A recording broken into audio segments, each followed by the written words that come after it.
Hello everyone, Teresa Van Leisha here in sunny South Australia still, near Ceduna, and lots has been happening. Lots and lots have been happening. I said in my last video, couple of broadcasts that I would talk about the economy at the beginning of each speech. This one is going to be about the voting system and some advice about voting in elections. I'm also going to read from my excellent book some of the issues that I said about the voting system. But first, as I said before, I'm going to say something about the economy. So with the economy today, what I'm going to say is about my concerns about the way they run monetary policy in Australia, the Reserve Bank, and the politicians, the criminal politicians, trying to create a cashless society. Do you like my hat? Hooked on Jesus. Yes, I have about 10 Jesus hats now, and gave one away the other day in Ceduna, Miss Jennifer Woods. She was basically hungry and wanting to talk about God and Jesus. I prayed with her, Aboriginal lady, and never met her before. She just flagged me down the street, and I bought her some food, and we talked for about nearly an hour, and that's showing the love of Jesus. That's what we need to do, the love of Jesus to people who are less fortunate than us, and that's what we have to do to people that are less fortunate than us. We need to show the love of Jesus. So anyway, about the Reserve Bank and the economy, and basically what they're doing is that the Reserve Bank has been controlled by an independent group of people, which is really bad, okay, for any nation. It's really bad to allow the Reserve Bank to be controlled by an independent group, because what it means is that I'm not getting much internet where I am at the moment as well, so the connection's not going to be very good. So the Reserve Bank has to be controlled by the Governor-General and by the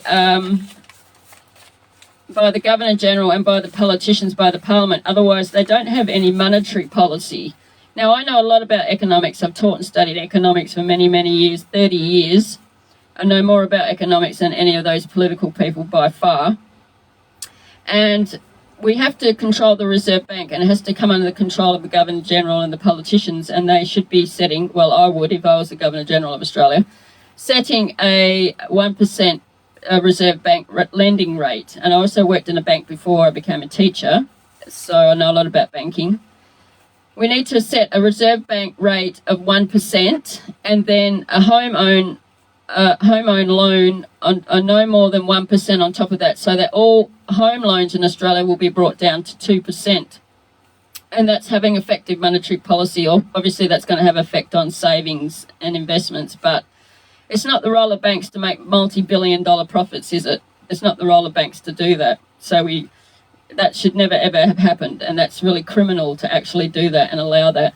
So we could have a home loan program for 2%, a home ownership program, and build 1 million homes for Australia, in country towns across Australia, for the homeless and for people born here, particularly, starting with them as well, who've never owned a home. And we could cap those homes at $250,000 to be built in country towns, including the land.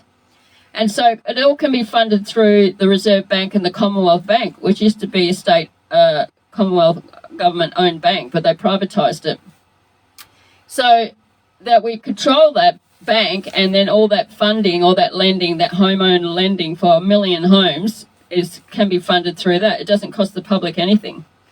If you know a lot about economics, then you basically can do many, many, many things which help, reduce the cost of living, put economic caps on essential services, the base rate that they charge, and the supply charges as well. Like, electricity, for example, they're charging $140 every quarter for supply charge. It should be $20. It should be capped at $20. That's it. And that many, many things can be done to reduce the cost of living. I also said in my last video that I was going to say the main reason why, before I talk about the voting system, the main reason why Australia is in the shit And that is basically the main reason is because I'm not yet the Governor-General of Australia. Now, if that had happened 10 years ago, then we would have prevented all this violence and corruption from the political people. The harm that they've done to the people over the past 10 years would have been avoided. It would have not have happened. It would not have happened. And therefore, that's the benefit. That's the benefit and the good thing about having the right leaders in place. If you've got bad leaders in place, you're going to have bad things happen to 26 million, 27 million Australians potentially. And that's a bad thing. And this is why we have big problems, because the right people are not in power. And that's basically what it comes down to.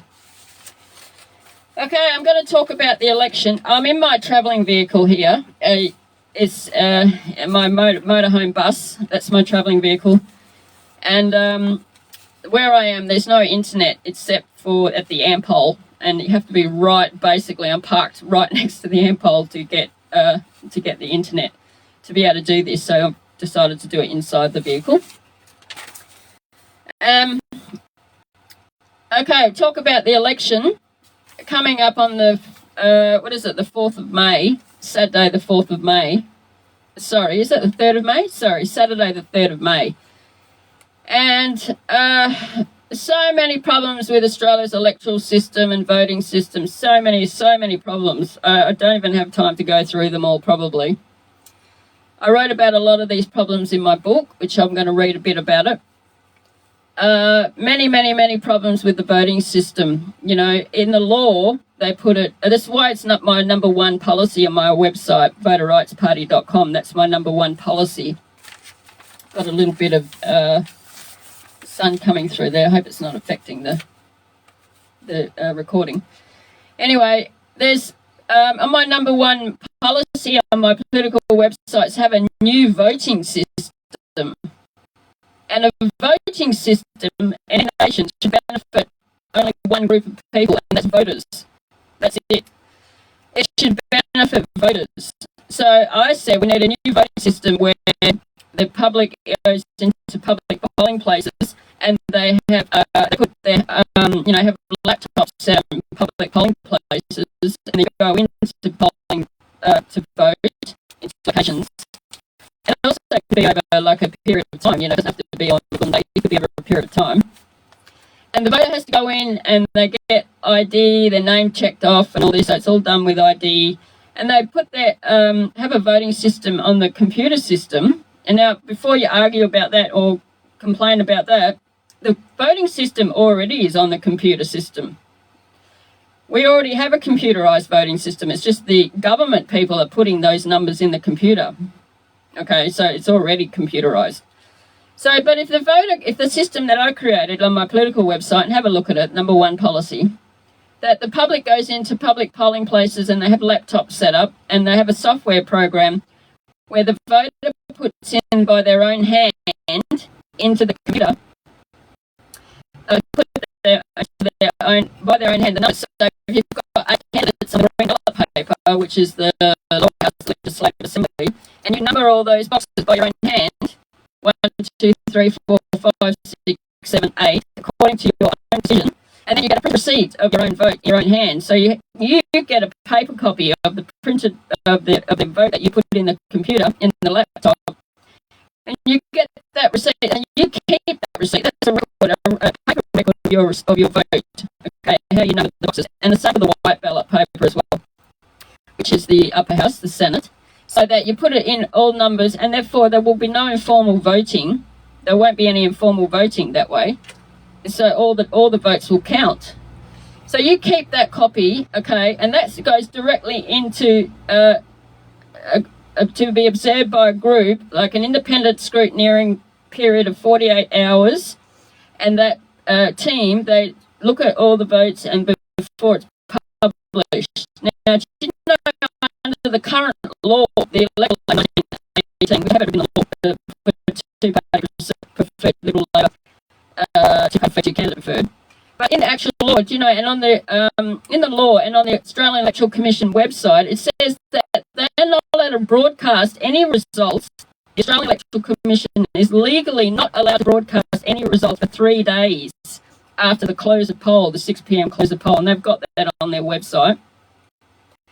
So they're not allowed to broadcast any election results, federal election results, for 72 hours after the close of poll at 6 p.m. But they do, don't they?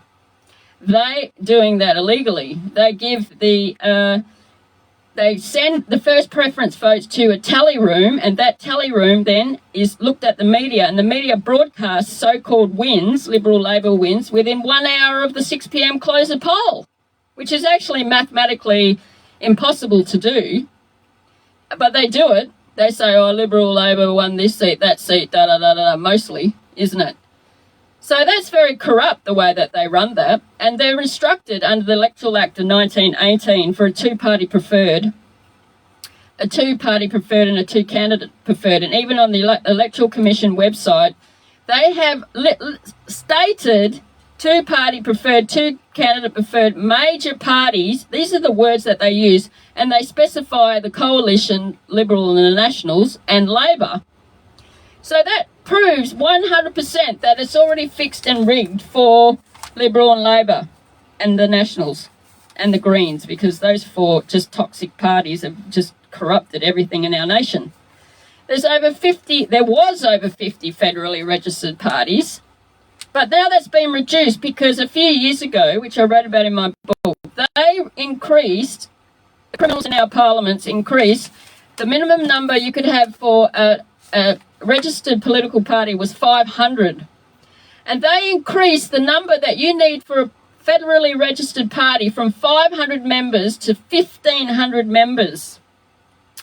They did that a few years ago, and I wrote about that in my book, and they did it right in the middle when Monica Smith was trying to register her Reunite Democracy Australia party. Do you know that? And I wrote about that in my book, even though Monica Smith has treated me badly. And there's many people she censored me. There's many people in the so-called freedom movement who have treated me badly.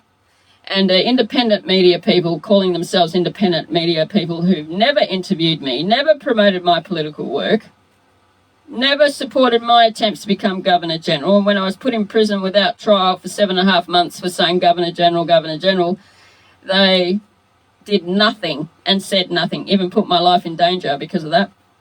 So even though she's treated me badly, I wrote about what they did to her political efforts and that was totally criminal of them to increase from 500 members to 1,500 members. So now, in this federal election, 2025, on the 3rd of May, and many commentators are talking about it, on the white ballot paper, you'll see that there's a lot less parties and candidates, and that's the reason.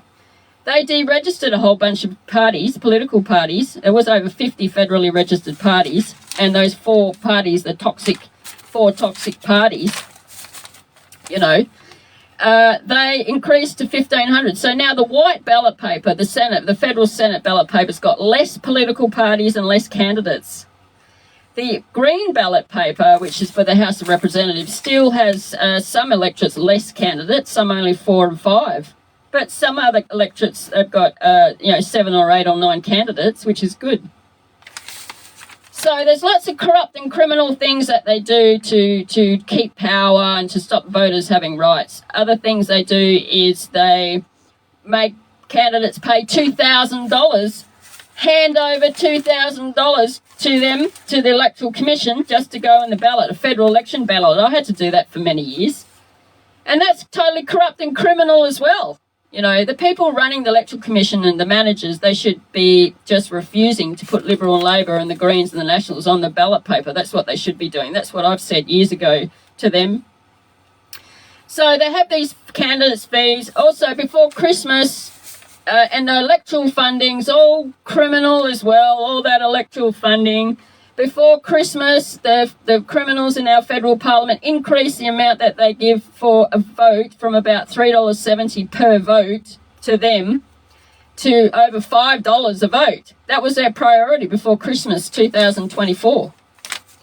So that's criminal as well, what they do. They just do all these horrible criminal things about obfuscating and creating a fraudulent crap electoral system, voting system, so they keep power. And everything is about them keeping power and them having power and nobody else can get power, and that's why they should be jailed.